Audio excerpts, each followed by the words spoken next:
అందరికీ నమస్కారం. నేను మీ Komarraj Bharadwaj Sharma, MA PhD in astrology. ముఖ్యంగా మరి చతుర్థ భావం 4వ స్థానం, దీని గురించి మనము దాని ప్రాముఖ్యత గురించి క్లుప్తంగా మాట్లాడుకుందాం. ఇది కొద్దిగా లెంతీగా ఉండే క్లాసు. ఎవరైతే జ్యోతిష్ శాస్త్రం పైన అవగాహన లేని వాళ్ళు ఎవరైతే ఉన్నారో వాళ్ళు వీడియోని చూడకపోవడం మంచిది. జ్యోతిష్ శాస్త్రం పైన అనుభవం ఉన్నవాళ్ళు, జ్యోతిష్ శాస్త్రం నేర్చుకునే వాళ్ళకి ఇది చాలా ముఖ్యంగా ఒక ప్రాముఖ్యత గురించి మీకు తెలియజేస్తున్నాను.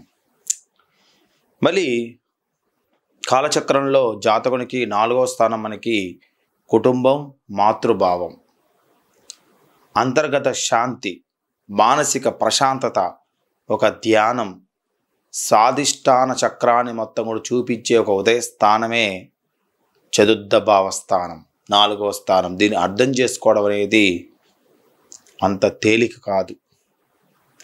గ్రహాలు వాటి ప్రభావం ఈ భావాన్ని మొత్తం కూడా మనకి పెంపొందిస్తూ ఉంటాయి. గ్రహాలు ముఖ్యంగా వాటి యొక్క ప్రభావాన్ని, వాటి యొక్క భావాన్ని మనకి చూపించడం కోసం మనకి ప్రయత్నం చేస్తూ ఉంటాయి. శుభగ్రహ దృష్టి ఎప్పుడూ కూడా మానసిక ప్రశాంతత పంచడానికి, కుటుంబ సౌఖ్యానికి దారితీస్తూ ఉంటుంది. అదే పాపగ్రహాల దృష్టి చాలా బాధ పెడుతూ ఉంటుంది. కుటుంబం అందరికి కూడా ముఖ్యమే, ఎందుకంటే మానవునికి అందరితోటి ఒక విధమైన సంబంధం ఏర్పడనేది ఉండాలి. ఏమాత్రం తేడా చేసినా మానవుని పుట్టుకకి అర్థం అనేది మారిపోతుంది. వేద విజ్ఞానం, కర్మ సిద్ధాంతం మొత్తం కూడా దీనిపైనే ఆధారపడి ఉంటుంది. వేద విజ్ఞానం, కర్మ సిద్ధాంతం మొత్తం కూడా మనకి 4వ స్థానమే బేస్. మరి కర్మ సిద్ధాంతం అనేది చాలా పెద్ద సబ్జెక్ట్, వేద విజ్ఞానం పెద్ద సబ్జెక్ట్. మరి 4వ స్థానానికి ఎందుకు అంత ప్రాముఖ్యత అనే విషయాలు మొత్తం కూడా మనము తెలుసుకోవాలి. ఎక్కువ శాతం కూడా మహానుభావులకి ఊహాశక్తి అనేది ఒకటి ఎక్కువగా ఉంటుంది. కానీ పాపగ్రహ ప్రభావం వల్ల అది వక్ర మార్గం పడుతూ ఉంటుంది కొన్ని జాతకాల్లో. అలా కాకుండా ధ్యానం ద్వారా వారు సక్రమైన జీవితాన్ని గడపడానికి, పరిస్థితులు అదుపులోకి తీసుకొని సాధన మార్గాన్ని అనుసరించడానికి గురుడు, శుక్రుడు, చంద్రుడు ప్రభావం చాలా అవసరం. అయితే ఇక్కడ కుజుడు, రాహు లాంటి పాపగ్రహాలతో చేసే అల్లరి తట్టుకోవడం చాలా కష్టం. తల్లి పోషణ బాల్యంలో చాలా అవసరం. అది ఒక వ్యక్తిత్వాన్ని సంతరించుకోవడానికి తోడ్పాటు అనేది మనకి చూపిస్తుంది. అలాగే ధ్యాన మార్గంలో ఒక వ్యక్తి మోక్ష సాధనకు కూడా ఈ 4వ స్థానము తల్లి ఆశీస్సులకి తోడ్పడుతూ ఉంటుంది. ఒకసారి సమాధి స్థితికి కూడా మనిషి వెళ్తూ ఉంటాడు. అయితే ఈ స్థానం చెడిపోతే, అంటే ఈ భావం చెడిపోతే మన పూర్వ కర్మ ఫలితంగా మన ఆనందాన్ని మొత్తం కూడా అడ్డుకట్ట అనేది పడుతూ ఉంటుంది. మన వంశవృక్షం అనేది పూర్వీకుల కర్మ ఫలితం కూడా సూచిస్తూ ఉంటుంది. గోచారీత్యా వివిధ గ్రహాలు సంచరించినప్పుడు ఈ భావం మీద వాటి దృష్టి పడినప్పుడు శుభగ్రహాల శుభఫలితాన్ని, అశుభగ్రహాల అశాంతిని వ్యాపింప చేస్తూ ఉంటాయి, కలగజేస్తూ ఉంటాయి, సూచిస్తూ ఉంటాయి, ఒత్తిడికి గురి చేస్తూ ఉంటాయి. ఎక్కువ శాతం కూడా మనకి కోపం బాగా పెంపొందించే విధంగా చేస్తూ ఉంటాయి.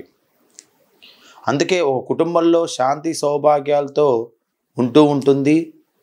కొన్ని కుటుంబాలలో చికాకులతోని నిండి ఉంటుంది కుటుంబం అనేది. చూస్తూ ఉండండి.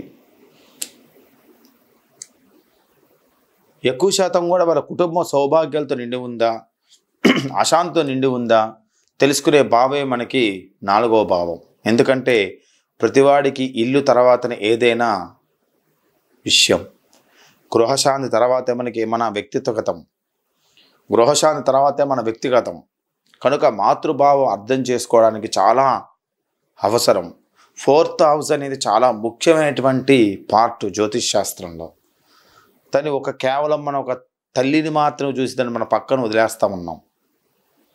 కాల పురుష చక్రంలో చంద్రుడు అధిపతిగా గల కర్కాటక రాశి 4వ రాశి. ఇందులో గురుడు ఉచ్చస్థితిలో ఉంటాడు. శుభస్థానం. కాలపురుష చక్రంలో చంద్రుడు అధిపతిగా ఉన్న కర్కాటక రాశి 4వ రాశి. ఇది గురుడికి ఉచ్చస్థానంలో ఉంటాడు. శుభస్థానం గురుగ్రహం మనసు పైన జ్ఞాన ప్రభావాన్ని చూపిస్తూ ఉంటుంది. ఇక అక్కడ చంద్రుడు అదేవిధంగా గురుడు కలయిక చెందినట్టయితే మంచి సుఖవంతమైన జీవితాన్ని గడుపుతాడు. కానీ ఒక చంద్రుడు మాత్రం అక్కడ ఉన్నట్టయితే నష్టాన్ని కలగజేస్తూ ఉంటాడు. ఆ యొక్క గ్రహ ప్రభావం అనేది అక్కడ మనకి కనిపిస్తూ ఉంటుంది. గురుడితో అప్పుడు కూర్చున్నట్టయితే చంద్రుడు మంచి ప్రభావాన్ని చూపిస్తాడు. అదే గురుడు కాకుండా ఒక చంద్రుడు మాత్రం 4వ స్థానం ఉన్నట్టయితే అధిక నష్టాన్ని కూడా కలగజేసే జాతకాలు చాలా ఉంటాయి. అదేవిధంగా గురు చంద్రుల కలయిక 4వ స్థానంలో ఉన్నట్టయితే తల్లికి జాతకునికి ఇష్టమైన బంధాన్ని అవుతూ ఉంటుంది. ఆధ్యాత్మిక చింతన కలిగి వస్తుంది. ఆయుధ్యం కలగజేస్తుంది. భార్య లేదా భర్తతో స్నేహాలతో రక్త సంబంధికులతో సౌకర్యవంతమైన జీవితాన్ని సూచిస్తూ ఉంటుంది. దశమ ఏకాదశాధిపతి శని దృష్టి ఈ భావానికి ఉన్నట్టయితే, అంటే 10, 11 స్థాన అధిపతి యొక్క శని దృష్టి ఈ భావానికి ఉన్నట్టయితే కీర్తిని కలగజేస్తుంది. పిల్లలు కొద్దిగా ఆలస్యంగా పుట్టవచ్చు, కానీ పిల్లలతో కూడా ఆనందమైన జీవితాన్ని ఇక్కడ సూచిస్తూ ఉంటుంది. ముఖ్యంగా 4వ స్థానం విద్యను కూడా సూచిస్తూ ఉంటుంది. చాలా విద్యావంతుడు, ధనవంతుడు అవటానికి అవుతూ ఉంటాడు. గురుచంద్రుల కలయిక జ్ఞానం అవుతాడు. అలాగే వాహనాలు, సంపదలు మొత్తం కూడా వైభవంగా ఇక్కడ కలగజేస్తూ ఉంటాడు. అదే 4వ భావాధిపతి మనకి 5మ స్థానంలో ఉంటే ప్రేమ, మంత్రం, పిల్లలు, షేరు మార్కెట్లో జ్ఞానం, ధనం, ఆనందం మొత్తాన్ని కూడా మనకి ఇక్కడ కలగజేస్తూ ఉంటాడు. కానీ గురుబలం లేకపోయినట్టయితే సంతానానికి కూడా ఇబ్బందే, సంతాన ప్రాప్తి తక్కువగా ఇక్కడ చూపిస్తూ ఉంటుంది. ధనయోగం కోసం మనం చూసే స్థానాలు ముఖ్యంగా 2వ స్థానం అని అనుకుంటాం. కానీ 2వ స్థానంతో పాటుగా 8వ స్థానం, 11వ స్థానాలు కూడా మనం ధనయోగం కోసం చూడాలి. 2, 8, 11 ద్వితీయ, అష్టమ, ఏకాదశ స్థానాలు మనము ధనయోగం గురించి చూడాలి. శుభయోగాలు కూడా సంతాన ప్రాప్తికి, ధన ప్రాప్తికి కూడా మనం చూడాల్సి వస్తూ ఉంటుంది. శుక్రుడు ముఖ్యంగా మనకి ప్రేమకారకుడు. 2వ స్థానం మనకి ధనస్థానం, 8వ స్థానం ఆరోగ్య స్థానం, 11వ స్థానం వ్యయస్థానం.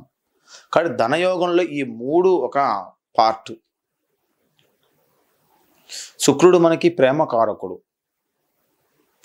ఇక గురుడు మనకి మంత్రకారకుడు, పుత్రకారకుడు. అదేవిధంగా మనకి శుక్రరాహుల యొక్క సంబంధం, మనకి శుక్రుడు రాహు యొక్క సంబంధం మనకి షేర్ మార్కెట్కి, గురుడితో సంబంధం జ్ఞానంతో. ఇక శుక్రరాహులు గురుడు కలయిక మనకి సంతానం మీద ముడిపడి అనేది ఇక్కడ ఉంటూ ఉంటుంది.